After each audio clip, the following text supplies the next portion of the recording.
Hi, welcome to sort of a roundtable discussion here. We're going to be looking at the Federal Reserve, both issues with the Federal Reserve today, but more importantly, perhaps how they're sort of evolution of the Federal Reserve System, how we've gotten to where we are today.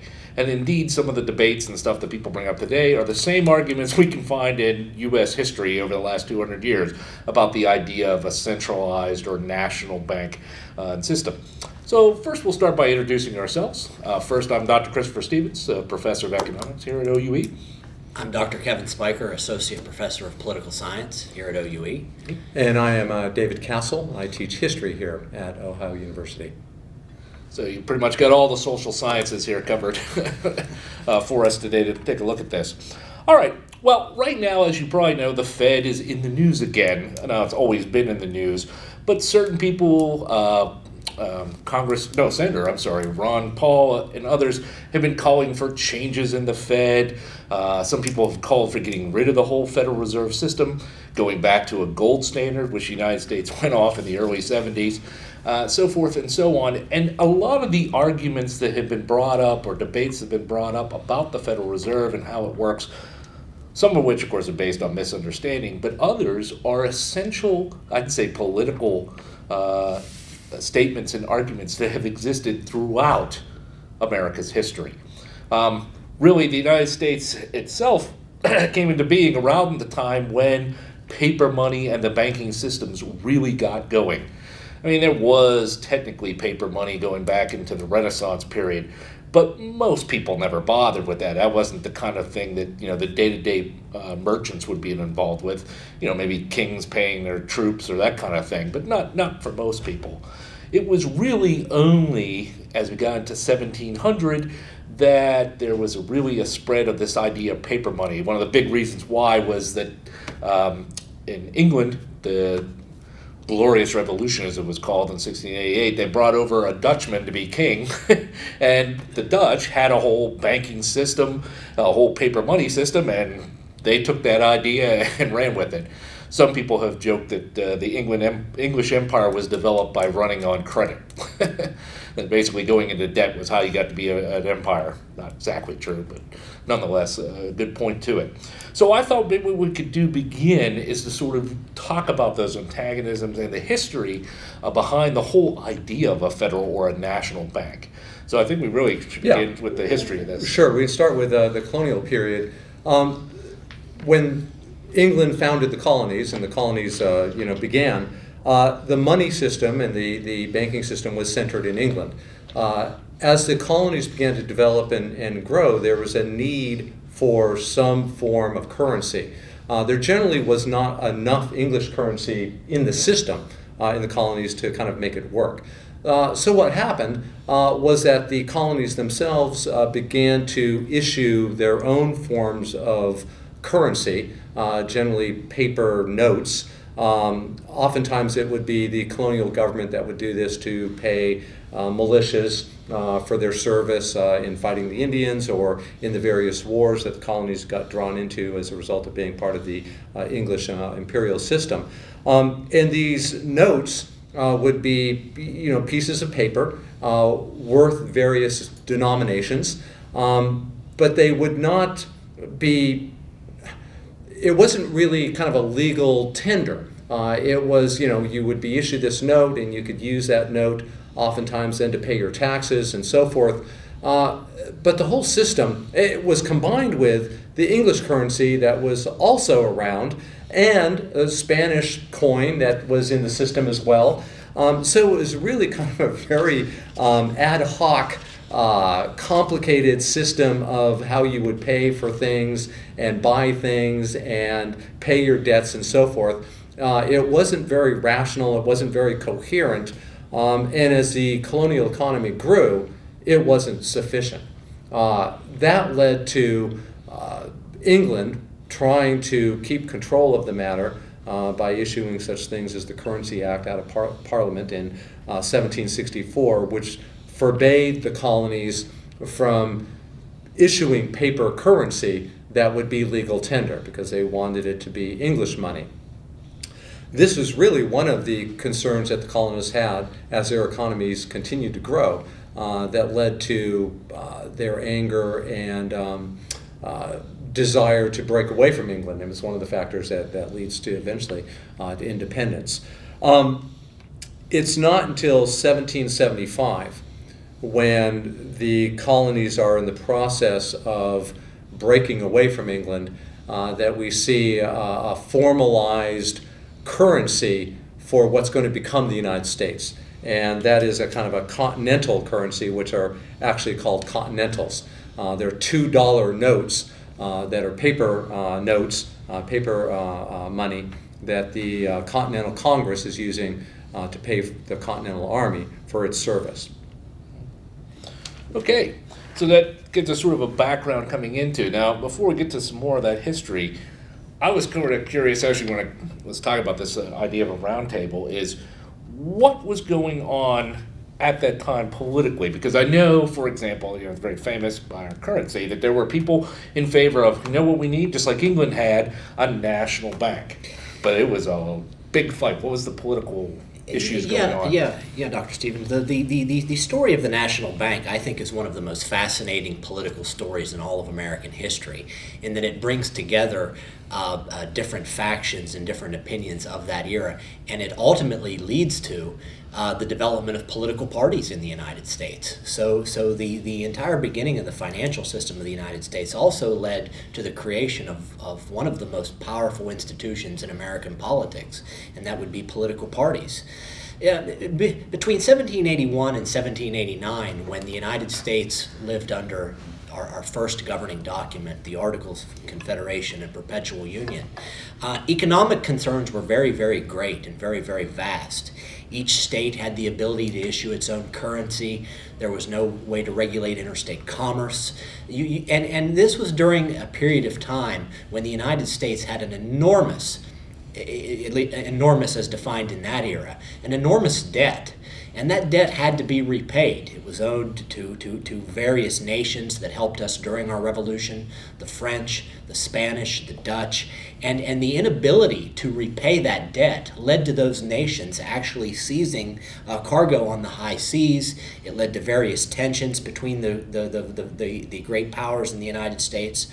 So when the Articles of Confederation were scrapped, by the Constitutional Convention of 1789 to 1791, and George Washington becomes president, he hands over the task of laying the foundation of the American economy to our first Treasury Secretary, Alexander Hamilton. And in that led to the development of political parties in the United States. On one hand, you had Alexander Hamilton, who firmly believed that the future economic power of the United States would be based upon credit, the ability to borrow money through banking, through financial institutions, through mercantilism. And then, on the other hand, you had individuals like James Madison and Thomas Jefferson, who had a great distrust of banks and financial institutions, who placed their faith primarily in agrarian interests, farming, and so forth. And from those two camps, you had the development of American political parties in the United States. So at least early on, politics and economics were greatly linked. Oh, sure. And I would add to that this issue of a national bank, which Alexander Hamilton is advocating for, and the opposition to that, which would rather keep finance and banking and currency at the state level, is one of those fundamental issues of the role of the federal government in American society, where Alexander Hamilton was advocating for a stronger role for the national government and for a centralized financial system, and Jefferson and Madison and others were advocating for a more decentralized financial system, which is a basic ongoing issue in American politics. There was not only the debt to the foreign nations, but when the Continental Congress was fighting the American Revolution and they were trying to raise money to fund the troops and to buy supplies and to buy weapons and so forth, they also sold bonds to the American people with the promise that they would redeem those bonds. And so there's that debt held by the national government, and the states were doing the same thing. All of the colonies, now states, were also trying to raise money by selling bonds. So you have this enormous debt to foreign powers, you have this debt to your own citizenry, and you have it at the state level, and you have it at the national level. Let me just throw in real quickly. In fact, that's still true today. Everybody hears about how China, but the vast majority of U.S. debt is owed to American institutions and the general public, not to foreigners. Right. So the national bank, Hamilton, is successful in convincing Washington. Hamilton's the Secretary of the Treasury. Jefferson's Secretary of State opposes it. Others within the cabinet also oppose it. But Washington agrees with Hamilton, and the national bank goes forward and is chartered. And Hamilton's rationale is that this is necessary to have a functioning, coherent national economic system. The constitutional opposition, which Dr. Spiker can speak to, is that there's nothing in the Constitution about establishing a national bank. The words national bank can be found nowhere in the Constitution. So Jefferson and Madison and others argued that the federal government did not have the constitutional power to do this. Right. Article 1, Section 8 of the United States Constitution specifically lays out the enumerated powers of the Congress. They are specifically stated: the ability to raise and maintain an army, the ability to declare war, etc., etc., etc. And as Dr. Castle mentioned, nowhere in those enumerated powers does it mention Congress shall have the power to create a national bank. But what the Constitution does have is also known as the Necessary and Proper Clause, which is also found, as I said, in the Constitution. And that's where we get into the concept of implied powers, that there are things that the Founding Fathers implied the various institutions to have, but didn't necessarily write them down. In 1819, the United States Supreme Court considered this issue when it issued its decision in the landmark case of McCulloch versus Maryland. And this was the case that legalized the institution of the First National Bank. And upheld the concept of the elastic clause, or the necessary and proper clause, that Congress wasn't necessarily given the power by the Constitution to create a national bank per se, but they were given the ability to regulate interstate commerce and to coin money.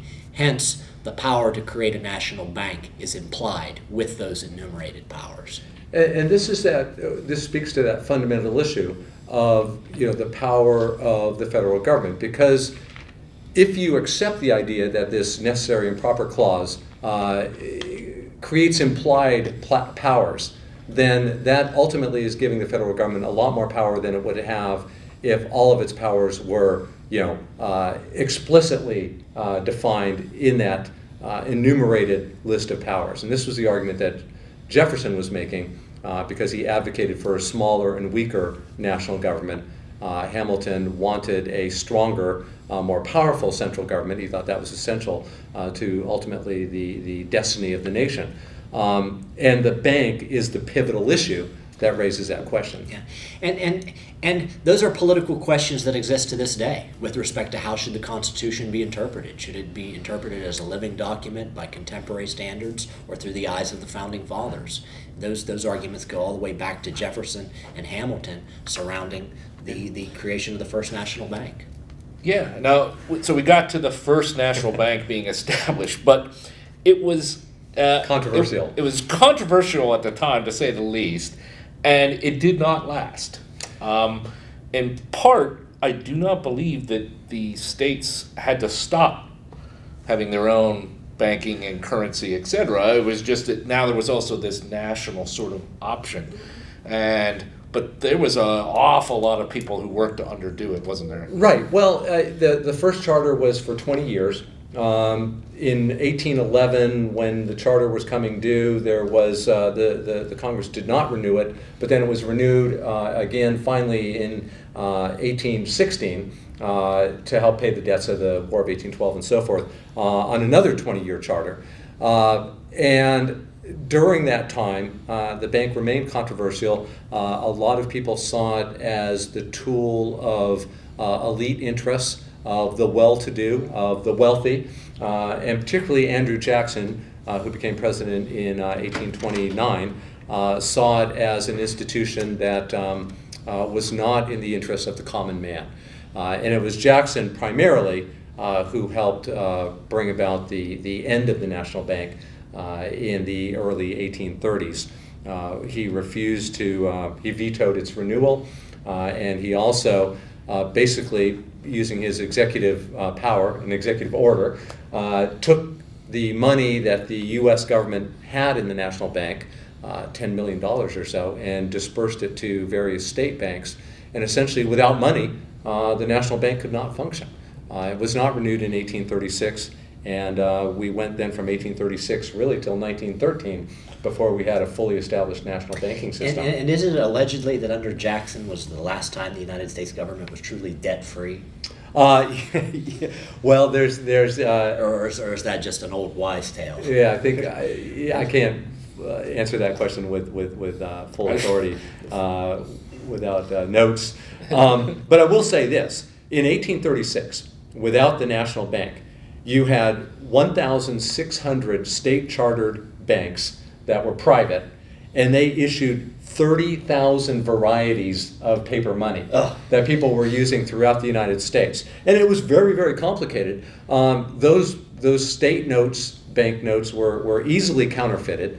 And some of those banks would go out of business or go belly up. And these notes would be around, and you would never really be sure whether the notes were even valid or not. Because as soon as the bank went out of business, those notes were no longer any good. They couldn't be redeemed for anything. So it was a very chaotic fiscal system that then existed throughout the 19th century. The 19th century was filled, wasn't it, with tons of boom-bust cycles. Boom bust Figured cycles. with bank panic after bank panic after bank panics kicking in. Yeah. When the national bank was essentially killed by Jackson, we entered into what was called the Panic of 1837, which was they called recessions, panics back then. Yeah. Lasted 6 years. You had 800 banks fail. You had vast unemployment. You had food riots and so forth. And again, speaking to the political system, it was Jackson's actions regarding the bank that led to the rise of the Whig Party, which was basically opposed to the executive power that was being wielded by Andrew Jackson. Now, real quickly before we get towards when they finally came back to the Federal Reserve and issues at the turn of the last century, there was an attempt, wasn't there, to form a second national bank? During the Civil War. Yes. During the Civil War, there was actually a chartered national bank by the Congress, in part to try and help finance the Civil War, which was hugely expensive. Sure. And that was when we got our first paper currency, green, and they were called greenbacks. And that paper money, that federal paper money, was really kind of, I think it was 1861 when the Congress authorized the issuance of these greenbacks, and all currency since 1861 remains valid, all federal currency, which would include greenbacks and demand notes and a few other things. Yeah. But they were withdrawn from circulation in the 1870s. Yeah, if you find currency that old, it's worth a lot more than its face value. You don't use it as a dollar, you sell that. Don't buy a soda with it. That's right, it's worth a lot more than that. Even if it legally counts as a dollar. Right. It's And worth there more. was other kinds of currency as well. There were silver certificates There are for a still while. actually out there silver certificates. You'll notice it, well, some of you who are younger, you've seen only the new currency, those of us who've seen develop in the last 15 years. The old currency, or the old way that the bills would look like, if it had a little red on it, and it would say at the top, instead of Federal Reserve, it was U.S. Treasury, those were, and will have on it, silver backed. Right. And there was also ones with, not surprisingly, yellow for gold backed ones. They've long since been out of circulation, and almost every one of them has been redeemed or is in some collector's frame somewhere. But they did have those for a while. Yeah. But all of them pretty much were. Yeah, I think one of the driving factors at the end of the 19th century towards the need for a renewal of the national banking system, which is going to materialize with the Federal Reserve, is that the U.S. economy just exploded in terms of growth. And the fiscal system was just not robust enough to deal with all of the economic activity and the economic growth that was taking place. Yeah. Well, what was going on, I want to get a feel both politically and in the historical context, around the end of the 1800s, beginning of the 1900s, because it was the bank panic in 1907, and as an economist we get told, wow, the bank panic happened in 1907, and a couple of years later they get the legislation we have in 1913, the Federal Reserve Act. Well, there were plenty of other bank panics, and no one passed the Federal Reserve Act then. What was going on? What was setting the stage, sort of a change from the feelings that we've been discussing here when the United States was founded and getting started? What had changed, maybe from a historical context or political context, that really pushed it? Was it just that the economy had gotten so large? That was one of the factors, but I would also probably cite the advent of the progressive movement. I was going to say the populist movement. Right, the populist movement wanted free coinage of silver, and they wanted an inflationary monetary policy which would help people who were in debt and were poor. But that was not really the answer. What was the answer was a return to the national banking system, and the progressive movement, which was led by sort of middle class Americans and sort of scholars and intellectuals and others. One of the prime goals of progressivism was to rationalize the system to make it work. There's a book about the progressive movement called The Search for Order. And, they wanted things to be orderly, they wanted them to be rational, they wanted them to kind of work. And, something like a national banking system directly fits into that progressive mold of trying to, take this chaos, which was characterized by this boom and bust, panic, panic, panic, and then recovery, then panic again. And instead try to make it, smooth it out. The Federal Reserve System was actually designed by people who had PhDs in economics. And they were trying to figure out, okay, what kind of economic system can we have that will then create a more rational fiscal system that would avoid this kind of boom and bust cycle. Well, let me real quickly give folks out there what exactly the Federal Reserve is, because there's a lot of misinformation. And what's interesting, I think we'll see about it, and I'm going to ask you about it, is what was going on politically that they came up with this solution. The idea of the national bank was actually dropped. It is not, the Federal Reserve is not a national bank in the traditional sense. Most of the time you'll hear in the news about the England Central Bank, Japan Central Bank. Those are all that people are appointed by the government, etc. The United States has its own, well, certainly among the big economic powers, unique system in that it is a really an independent bank, so to speak, that runs things. The Federal Reserve itself is run by people who do get appointed by the president, but they serve 14-year terms. So they're not completely lifetime like Supreme Court. On the other hand, none of these people go 14 years anymore anyway, and they're basically free from any sort of political influence. They get no funding from Congress. In fact, they don't need any funding. They make plenty of money. In fact, they help pay our debt, so to speak. Anything left over at the end of each year, fiscal year, they put in the Treasury's account. And it's also interesting in that on the sort of district level, there's 12 district banks. They're made up of members from the banking community within that region. Is made up of professional economists appointed by the Federal Reserve. It's also made up of members of the general public.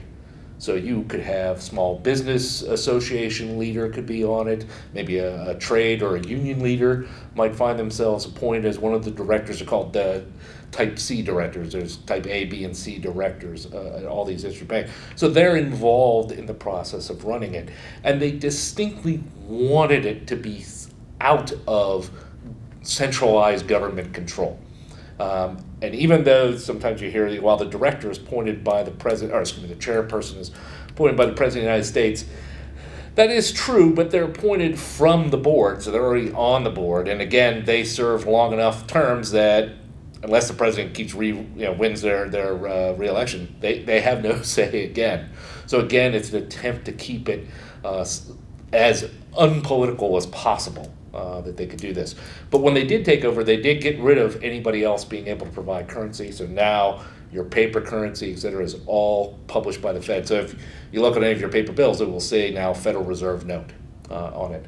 So how do we get that kind of I- strange system that way? I think that of all the institutions in American government, the Federal Reserve is the most politically independent. As Dr. Stevens mentioned, it's been often described as being the second most powerful political institution behind the executive office of the president, which is a small group of advisors that are closely around the president: national security advisor, chairman of the council of economic advisors, the vice president, and so forth. I would also point out that it's impossible for no president to appoint all members of the Federal Reserve, that they serve staggered terms. So, I think Will Rogers once remarked that there are only two things that could disrupt business in the United States. First was war, and second was a meeting of the Federal Reserve. Yeah. Yeah, I think it's a very kind of typical American solution in the sense that the American public is deeply and has always been suspicious of concentrated power in the government. And so instead of creating a bank that was totally controlled by the government, they instead found this solution, which is this kind of combination of public-private that is free, as you say, from strong political influence. They're independent, and since they're tied to business and the finance system, they want to see it succeed. Right. It would be very incorrect to take the Federal Reserve and lump them in with the rest of the quote-unquote bureaucracy. Congress and the president, and even the courts to a large degree, have any number of tools available to them where they can control the bureaucracy. Those tools, like budgeting, the ability to hire and fire at will, adjudication, any of those tools that the other branches of government have, that the three primary branches of government have, do not necessarily apply to the Federal Reserve. The biggest one I would point out would be the ability to manipulate budgets. With the Fed having its own budget, those tools for control are not there, and that's why I would say that they are indeed truly politically independent.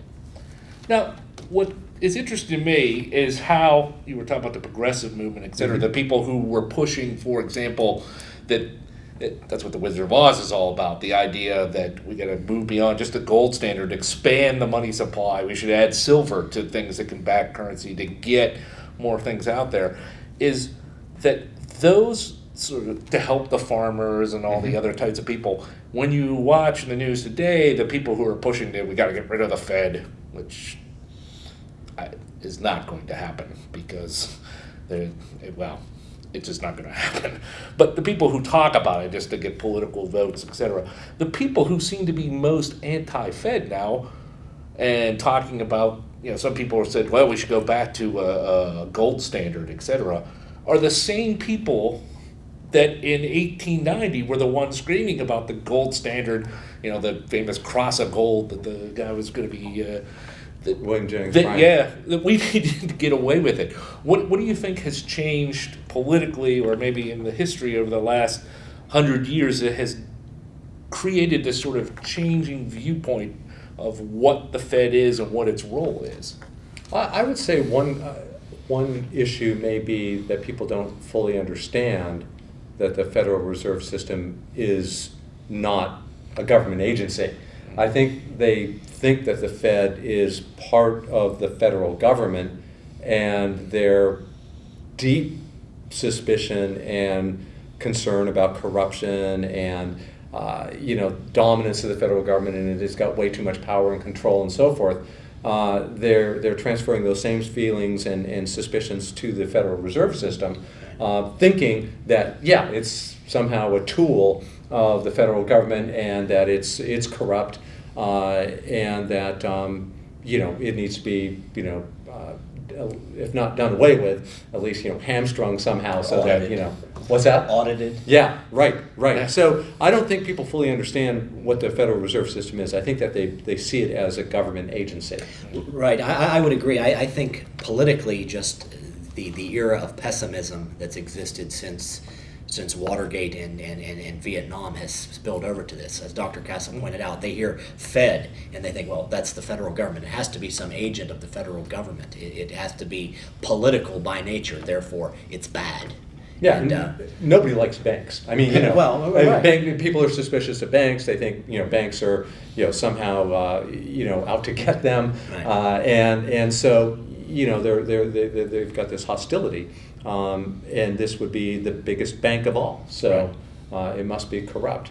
I actually think if they had a better sense of how independent it is, they might be less concerned. It is interesting that people are worried about banks. Is that one of the people? Now they're just one that helps oversee how banks operate, and bank examiners is the Federal Reserve. It actually is involved in that process. So they do lots of little things that you don't get into when you talk about monetary theory, et cetera, because everything there is about policy affecting the ups and downs of the business cycle, et cetera, et cetera. But they do things like make sure banks have the proper amount. Every day, in case you didn't know, banks are required to meet their reserve, which means simply the amount of cash they have literally in their vaults or on deposit with the Fed.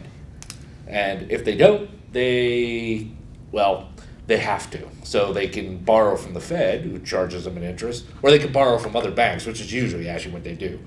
It's sort of like you'd rather borrow from somebody than ask your parents for money, because then they'll want to look at your books, so to speak. So you try to borrow from a more neutral party that won't be coming in, because if you borrow from the Fed too many times, they'll be wondering why that might be the case. Yeah, I don't think the American people would really want to go back to a system where they do not have a Federal Reserve bank kind of regulating how the economy operates and keeping it from either overheating or, If they want to see the stock market crash, right, they can get rid of the Fed, and then that will be the end of that. And I would think, wouldn't you agree, or maybe disagree, that the Fed has done a decent job at keeping interest rates low, and we live in an economy where people, for major purchases, need to borrow money. Right. I think, I think the economy since the Fed was created, albeit we've had some pretty severe recessions and of course the Great Depression of 1929. But I would argue that those economic depressions are far more due to actions of the Congress or a lack of action. So, for example, the deregulation of the savings and loan industry in the 1980s, the housing bubble and so forth, the repeal of Glass-Steagall and so forth.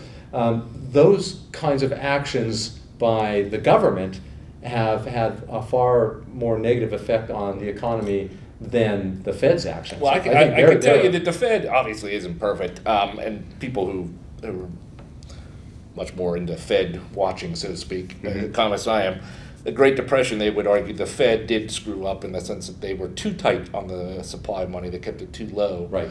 And that part of the reason why there was a housing bubble, it may have been deregulation that allowed the bubble, but Greenspan himself, it was probably done brilliantly in 1987, preventing a collapse, etc. Even today, now somewhat reluctantly admits that free credit that they were providing has come into play. In fact, maybe I'll just throw this out here. If people wonder what it is exactly the Fed does, their biggest thing, it's the supply, the amount of money in the system. And by money, we don't mean just currency. In fact, they rarely turn on the printing press. Basically, the Fed, I can tell you, the Fed measures and decides how much paper currency do we need to allow day-to-day transactions, people buy their groceries or gas, etc. That's the amount they keep in. It's the amount that we have funds, you could say, financial assets we can use to buy things. So today, it would be things like traveler's checks, but the biggest thing is what we call demand deposits. So your checking account, the stuff you can use with your debit card or whatever new electronic device. And basically, their job is to guess, and they have to guess months ahead of time. If they have too little out there, then everything grinds to a halt, and that's partly where you get recessions from. If they put too much in, then the whole thing goes hyperspeed and you get inflation. I've once used the analogy with my students, it's like trying to oil something in a machine. Too little oil and the stuff grinds together. But if you put too much oil in and then nothing, it's just sliding around, sloshing around, and nothing's going to function. That's what they do. Now, it's extremely, you were talking about how important it was, they're extremely powerful in terms of that impact on the economy. But they actually have very little. For example, they can't make you borrow. Right. Right. And they can't make you save. They can't make you spend. They can't make you stop spending. Right. All they could do is try to encourage or affect the incentives by changing the amount of money in the system. But they are now our national bank, and they're not going anywhere anytime soon. And again, I don't think people would want to return to the period 1836 to 1913. That was a crazy, when that roller period's coaster understood. in terms of the economy. Of a thing. All right. Well, any last thoughts politically about what happened there? No, I would just encourage everyone to follow the presidential election, and with the information you have today, judge about what is said regarding this institution. They probably won't say much about the Fed. Yeah. Nobody ever talks about the Fed, But they should. They should. Yeah. No. But for you. Well, I'm a historian, and these economic issues and the workings of the Fed and the monetary issues, they are extremely complex. As much as you can research and look into things before you accept anybody's arguments about whether something's good or bad, you need to do your research on your own. Okay. Thank you very much.